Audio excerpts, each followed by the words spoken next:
Exactly. And I agree with you 100% on that. You need to know what you're going to do with it. Making it's probably the easiest. Getting a shot in the can is probably the easiest part of the process, other than then figuring out how you're going to do something with it, monetize it if that's what you want to do, use it for, growing your career and growing your business, and all of that is the harder part of it.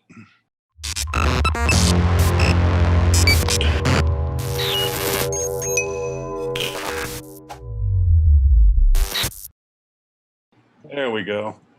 All right. Okay, Chewy, down, boy. There we go. What's cracking, man? Nada. Nada, huh? Oh, usual crap. So, you know how it goes. You in Tucson?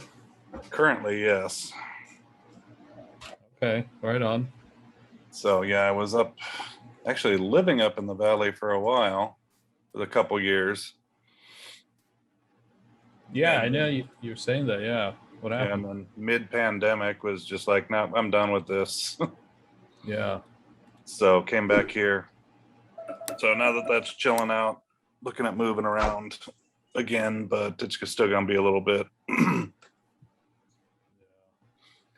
How are things going with you? About to head to Philly myself. Just been in Phoenix since the beginning of the year. Kind of trying to get things like kind of lined up for a couple other projects coming up, and then pandemic stuff is just kind of like, it's a big waiting game for a lot of shit. Basically, yeah. Yeah, so cool. You got some film reels up there, I see. Yeah. A couple of old things from back in the day. It's a few clapper boards. Nice. That's cool, man. Yeah, I still have a few trailers left from good old Mark Haggard. Oh, fun! Yes. Any of it's usable, or is it all kind of dead? Oh, I got some good. Still some good stuff left that I've kept. I know I have one that's Man Who Shot Liberty Valance, like prime condition trailer. I kept that one. Nice. There are a few other ones that are pretty good. I did sell all the 35 millimeter ones. I think. I'm not sure.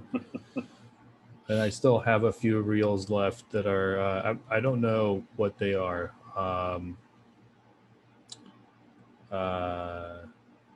Still, it's in the hands of other peeps. So I understand that. Yeah, so I just got to figure out a new, some kind of a new projector, and then go through some of my film reels, kind of put them aside. I actually shot some short films in 16, and I lost those a few years ago. That bums me out that I lost those. I'm not like one to lose footage, but no, I get that. It's one of those. That's hard, especially when it's on a medium like film that you can't back up somewhere. Basically, I mean you can, but you probably didn't. Just because it's film. Yeah, and I have them stored, and now I have the ones that I have in temperature controlled. What's it called? Storage. Yeah, that's good. Climate control. Yeah. Still trying to figure out where to land because of the film incentive stuff. I'm really thinking of moving to New Mexico and trying to just set up camp over there. Met a few people out there that are doing some good stuff. And Netflix just put in a shit ton of money for their studios out there because of tax incentive, you know. Yeah, So I saw that. So yeah, that's good. Yeah, I just haven't seen a lot of work lately coming out of New Mexico. Unlike other places right now where it's just everybody's doing something, New Mexico still seems to be kind of lagging. it's all who you know, really, for the most part, and like, you know, I've noticed. there's a lot more now, like, you know, like, you know, other generations coming out, and they're starting to do, you know, different tricks and different stuff, you know, in combination with their edits. So people are hiring other people, you know what I mean? Like, kind of, it's Yeah. just kind of, I remember like when I was getting into it, you know, in my early 20s ish, um, it was a big competition between like how I was editing, like just in Final Cut and regular stuff. And I was cheaper for an editor compared to somebody who was editing on like Avid Hmm. and on Pro Tools, and he's got the studio, you know, all that. So they were like, Naveed, can you cut us something, you know? Uh, Yeah, well, I big deal mean, now. bigger investment means you're going to charge more. I mean, he had to buy Avid, no doubt, and all Yeah. that, which was a lot more expensive than what you were Final editing Cut. with. Yeah. Yeah, Final Cut. Thank you. Yeah.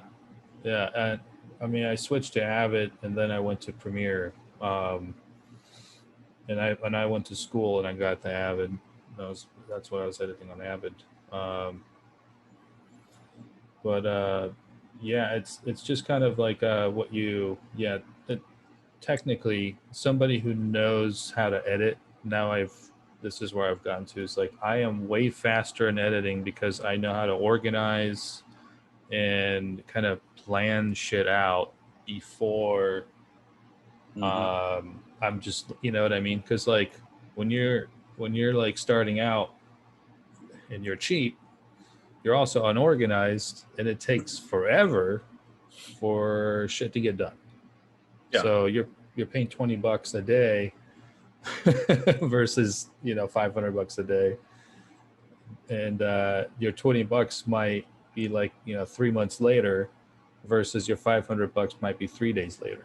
You know what I mean? So it's exactly. yeah. Yeah, that's the big thing is that's what I'm getting is like when I asked you about that one project, it it's not that long of a project, but they don't want to stick to that, a time frame of 2.5 months to get this little bit edited. And it's like it shouldn't take that long for a good editor to put something like that together. Yeah. Yeah, when you're practicing, that's where kind of like, you know, shit falls through the cracks sometimes. I think it's just kind of, and also like I don't think I'm like I've been editing out of necessity more than anything, Hmm. and I've gotten good at editing because I really enjoy it. I think more than anything, um, and then I learned the hard way, the real hard way, um, to not do some stuff like losing footage or being unorganized when somebody calls you and they're like, well, I want this from this clip and from that audio and from this. Can we see that real quick? And then you're like, it's going to take me a few minutes to find that, you know, Yeah, uh, organization's a big thing. So versus, yeah, oh, here it is, bam. yeah, exactly. Let's show this together real quick. Boom, boom, boom. So, Um, but speed is again something I've noticed people just an organization just doesn't goes out the window with some people. It's like they don't pay attention to anything. They just get in their yeah. own heads and it's like, oh, I'm just gonna do this right now. Yeah, it's there was a book I read, or this audio book I listened to, actually, I should say, a while back called E-Myth Revisited. Is a business book. The Hmm. same, a lot of people, when they want to start a business, they know the technical side of it, or they know some kind of like how to build like they know how to make cookies. You know what I mean? Exactly. You know how to make the cookies, but you don't know how to do customer service. You don't know how to do the marketing. You don't know how to be the entrepreneur that kind of sees how to stay ahead of the curve and be on the trend. And, you know, so there's all these different departments that you're not thinking of. And that's why 75% of businesses fail the first 5 years, is what it was saying in that audiobook. Yeah, basically, because you don't have the global view. You just have that little myopic view of what what you know, and don't know that all the other things that have to be, added together to make it successful. And to watch a budget, for instance, is always, the big thing. Even in the film industry, the budget's the huge thing Yeah, that you just got to pay attention to. You can't just arbitrarily, oh, yeah, sure, go ahead, do that. Oh, let's hire this person. Okay, that's fine. And then somebody checks your budget. Oh, you're $6,000 over budget. You're $10,000 over budget. You're $500,000 over budget. You haven't paid anybody yet. well, it's funny because like it's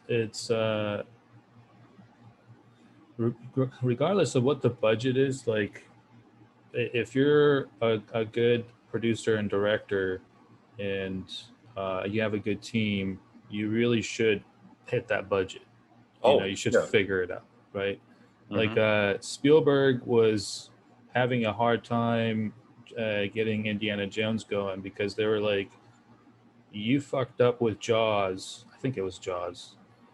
And the amount of money spent on it compared to how much you should have spent on it. Or no, it was Final Encounters. Or I'm sorry, let me see. Close Encounters. Close Encounters. Thank you. That's the title. I'm so bad with names and titles. Suck at it, like so bad. I would like, if there was like a life or death game for like trivia, I would just die in the like first round.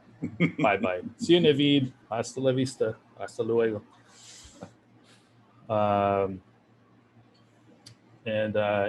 So they were like, dude, you can't go make Indiana Jones when you spend so much fucking money on a movie and it didn't make any money, and then you suck, basically. So then they were like, I think it was a back and forth, and they settled on 20 million or something, which was a really low budget for him to make Indiana Jones. And he's like, I'll do it. I'll hit that. I'll try to hit that, mark.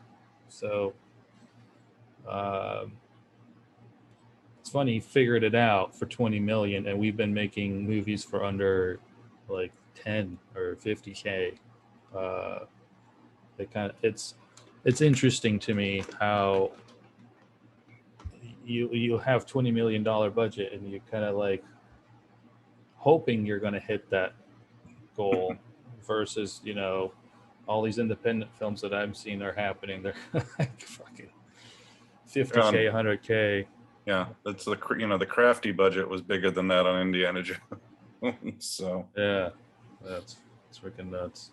Yeah, a little crazy. And I mean, that was like what, 1981, 82, or even before that? Was it 79? I don't remember. It was early 80s. Yeah. When they were filming it. I mean, he made it work because he borrowed stuff. I mean, they also the guys who were making Das Boot learned never loan your biggest prop to anybody, because he borrowed that submarine for Indiana Jones and then it got destroyed in the storm while on with Indiana Jones. So oops. Oh, that sucks. Yeah, man. It's just on silent. Just good learning experience to just kind of get out there, and do whatever you can and meet as many people as you can. And then also, making the movie itself, I think, is not as important as where is this film going and how is this turning into a product that eventually leads into your branding, and your part of like who you are, and just kind of work your way up a career versus a hobby thing. So, and it could be a hobby, whatever. Some people do it as a hobby. It's cool. But Oh, I know a lot of people I meet that they're not doing this for a hobby. They're trying to, do this every day. well, that would be the goal, at least at any rate, to do it every day, especially if you enjoy it. As a hobby, sure, it's a great thing to do it every once in a while. But I mean, that's more, like your weekend warriors type thing that, they don't see doing anything more with it or making anything out of it or branding themselves. So exactly, and I agree with you 100% on that. You need to know what you're going to do with it. Making it's probably the easiest. Getting it shot in the can is probably the easiest part of the process, other than figuring out how you're going to do something with it, monetize it if that's what you want to do, use it for growing your career and growing your business, and all of that is the harder part of it.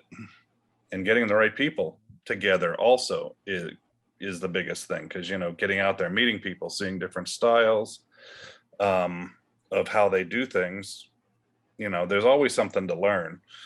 Especially in this business, somebody's going to do something a little different, or they're going to find a cheaper way of doing things, or whatever, that's that could revolutionize things for you. And actually that could be your catalyst, your catapult, whatever. I mean, there's always that niche in there Mm-hmm. to find it, especially in a business as broad as this one. Yeah. Yeah, it's a hustle, man. It is a serious hustle. I mean, I'm still hustling. Like, there's like, I'm not really doing this full time yet myself. And we got a movie coming out with Lionsgate on July 20th. Yep, looking That like forward to that. that's like a really cool step, and that's because of I spent like a whole 6 months, 7 months emailing 15, 20 emails a day, and that gets close to 2,500, I think, emails. Mm-hmm. After a while, and that led me to Tom, who was working on Room 9, and he just he was having issues with the editing, and he really needed help there. And I haven't been working on any projects for like 2 years before that, because I've been looking at the scripts, I've been looking at the team, I've been looking at what's going on, and I'm like, I put 10 films under my belt like in 2 years, and I learned a lot from that. And that was just kind of like Mm-hmm. figuring out the process, how to get the film in the can and get it going, go out, do self-distribution. But when you don't have correct distribution and you don't know how to market, especially from the script, because if your script does not work for the audience from the get-go, it's going to be trickling down all the way through production to the post-production, and then especially when it gets to the market, they're like, what the fuck is this? Yeah, it's like there could be a movie here, but it's not this one. Yeah, I mean, that's why it's like $200 million, some of the Marvel films, not to throw anybody under the bus, $200 or $200 million movie, whatever. It's just kind of like the process was not done correctly. You thought about the cool shit versus the characters. You thought about, the visual effects versus structure. Like, it all really like boils down to your script, man. If you don't have a good script, you shouldn't be working on it. So it's really finding people that know how to write, making a team, and then getting people like Tom and Jared, who are amazing at producing. And also Tom is a great writer, so that's another thing. He wrote Room 9. Oh yeah, that well, it definitely helps when you've got all of that in there. But you're right. Yeah, the script definitely. If the script's crap, you're not going to make a good film out of it unless you just happened to have some dumb luck with it. And I doubt that, and that doesn't happen often, if ever. Yeah. I mean, it's fun to practice, and I think it's good to like write short stuff and go out, practice, and get all the shit out. You know what I mean?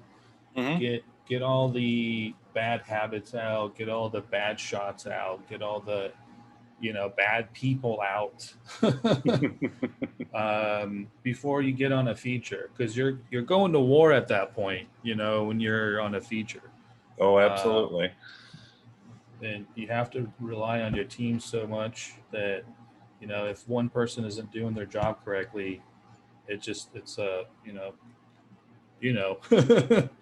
Yeah, been there, done that. And even on shorts, it can devolve into that. You're talking maybe shooting over 3 days on a short or longer, depending on how slow people shoot. But a couple bad team members, you lose everything. It's a constant uphill battle because, oh, I want to do this. No, you need to do this now. You're like 10 hours behind schedule. You don't have the time. You don't have the money to do it this way. Yeah, exactly. So, yeah. And having people you can trust, having that solid team is the biggest thing, but to getting it done, and know who's going, who can pick up slack where, or you're going to end up spending, 24 hours straight doing something, or 36, which I've done too. So yeah, it's just nuts. That turns into a painful process instead of a enjoyable process, because you're making a fucking movie, man. Why aren't we having fun? That's the whole point of it. It should be fun, and when you're having fun, it actually translates to the screen. It does. You're 100,000% correct, because it's like cooking, and if the chef is in a bad mood, you taste it. You know what I mean? Precisely. If the chef is having a great time, you taste it. You're like, wow, man, I know there's so much love that went into this work. And then, you just, same with that's just why you watch some like really good independent films sometimes, rarely nowadays. I haven't run into any good ones recently, but unfortunately, but sometimes I'm like, wow, there were a couple of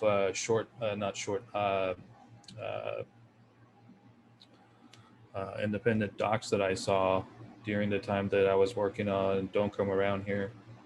Oh man, I was blown away. I thought their documentaries were just amazing. Yeah, and I've run into that too when I've been judging like film festivals and stuff. Most of it's crap. Yeah. But I run across that odd gem there where it's just an engaging film. It's a great story. They did a really good job, and even the acting was not subpar, and all of it was done well. And it's just one of those that you just you want to watch over and over again.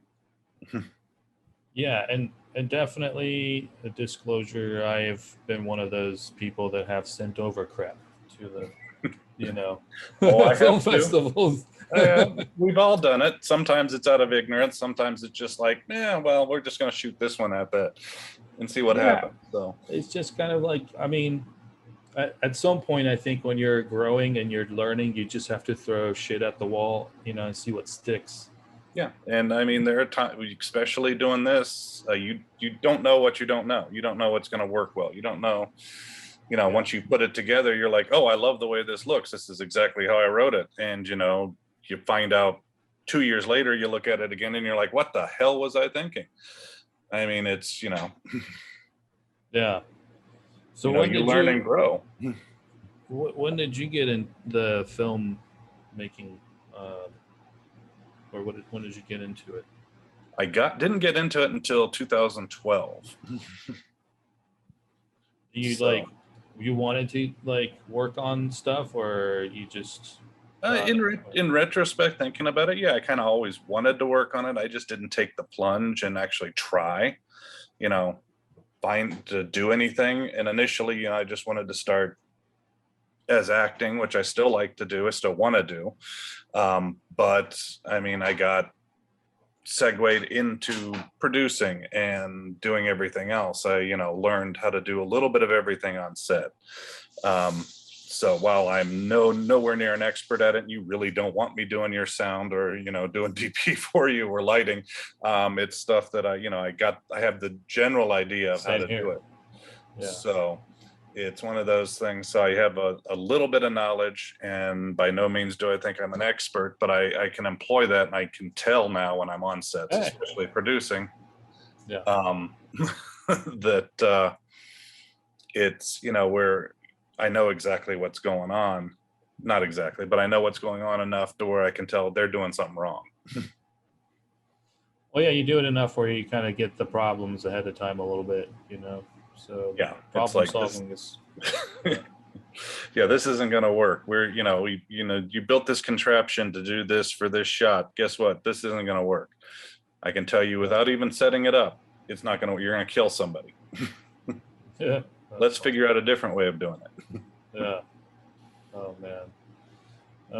Yeah, that's another thing. Writing scripts that are just, you're not thinking about the whole process of it and how much money is supposed to go into safety more than anything, because everybody goes out, does stupid shit, and they get hurt or killed.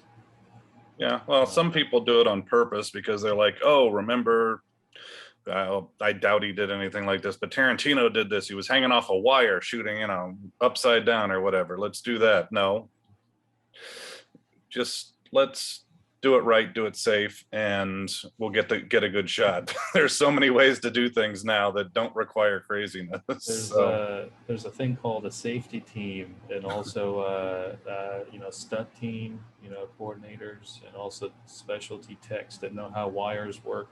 Like, there are different operators for different parts of that, and you just see one part of it. That's what I mean. It's the issue is like you just see one part of it, and you're not aware of all the other people and elements that are supposed to be running that little thing. Yeah, or you get this story that has absolutely no basis in reality, and you think, oh, we can do that. No. But yeah, well, I mean, yeah, there's the story thing is kind of interesting to me. I don't know. I've gotten a lot of scripts sent my way that I can't go past the first 3 to 5 pages. I just and then I try to go skip and try to read a little bit in the middle, and also avoid some of the log lines that were sent to me and some of the synopsis. I'm just like, it looks interesting, but I think you wrote it bad, and I know I'm sometimes bad at that. So I'm going to ponder at the script a little bit. And I'm the same way. I don't write that well. It's not like I'm a great writer or something. I suck at being a DP or being a gaffer or a few other things, but I'm great at being a DIT or a production manager or being a producer, and in general scoping things out, figuring out what we're supposed to do to get shit done. So it's good to know your weaknesses. Well, yeah, and don't think you can do everything and know everything. That's the biggest thing in pretty much any job. It's always the asshole out there that thinks they know everything and how to do everything that's causes the problems. That's always the glitch in the wrench in the glitch. I'm just making my shit up. You'll get there. You'll have a good one. Wrench in the glitch. We'll just call it that. They're both frictions. Yeah, man, and I think it's just good to be happy and have fun.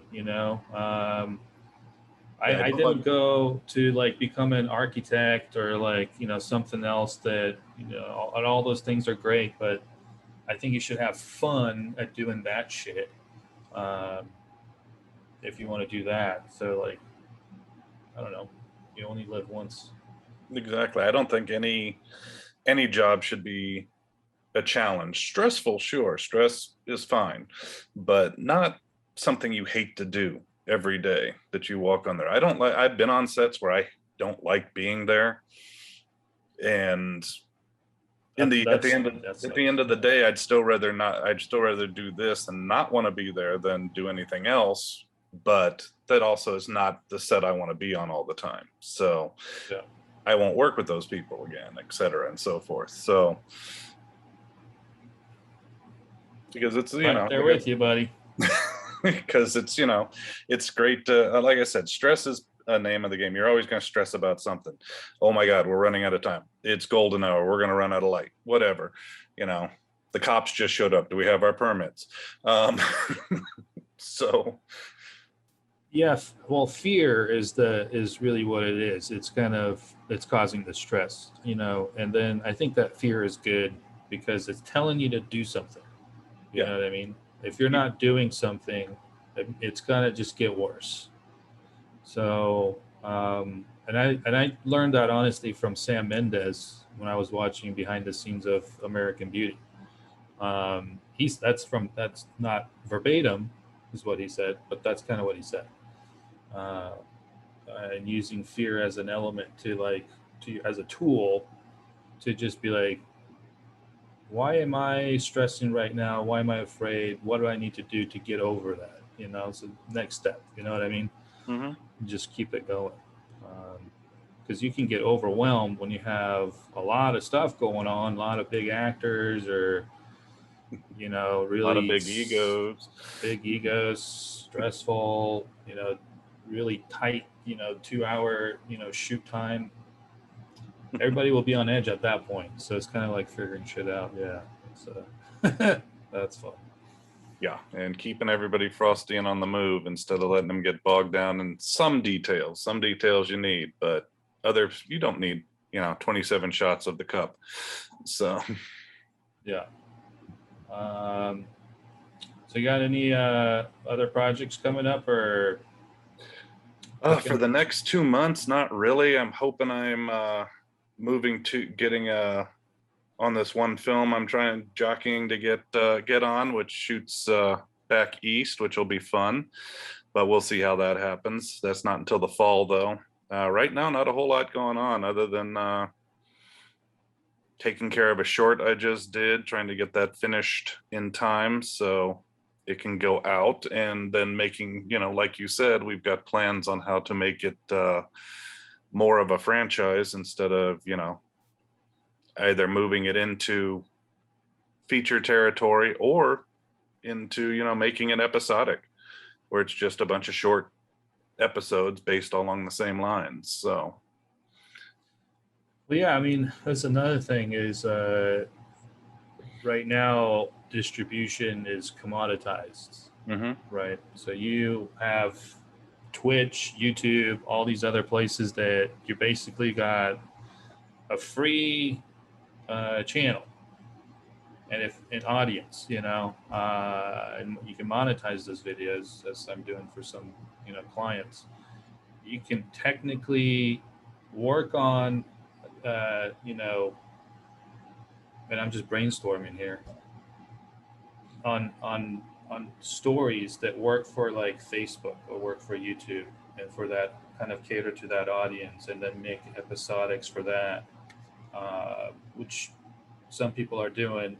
And technically, that's what happened to Cobra Kai. You know, they, you know, there's a YouTube, you know, thing, and I know they're bringing all the big names from, you know, Karate Kid, but still, it wasn't picked up by anybody. Nobody cared about it, and they're like, well, we just YouTube it, you know, it's YouTube original. And then Netflix picked it up, and then suddenly it's like everyone's freaking out about it. You know, it's kind of, and that's not like, you know, ultimate goal is like to just like try to make something that blows up. I think that's wrong mentality. It's just kind of like work on good stories and figure out who's your audience. I think that's just. Yeah, and that's actually something that it's taken me a while to learn, is to, more importantly, is to work on good stories and get something good out there instead of just trying to scattershot with let's do this, let's do this, let's do this, you know, type of mentality. You know, so this is a great idea. This will, you know, be big, somebody will want that. No, we just get good stuff out there and it'll happen if it's going to happen. So Yeah. and enjoy the process. That's the big thing I enjoy the process, I think, more than getting the final product, anywhere. As I like getting it made. So, and then hopefully to an audience that's going to like it, but it's got to be good. Yeah. I don't want to put myself in any more crap anymore. Yeah, for sure. Another thing that's nice nowadays is getting comments online. Feedback is so much easier. You can do polls and just, kind of see what people are saying in the comments. Some of it, lots of trolls in there saying just stupid shit. But there are like, I love seeing constructive, criticisms.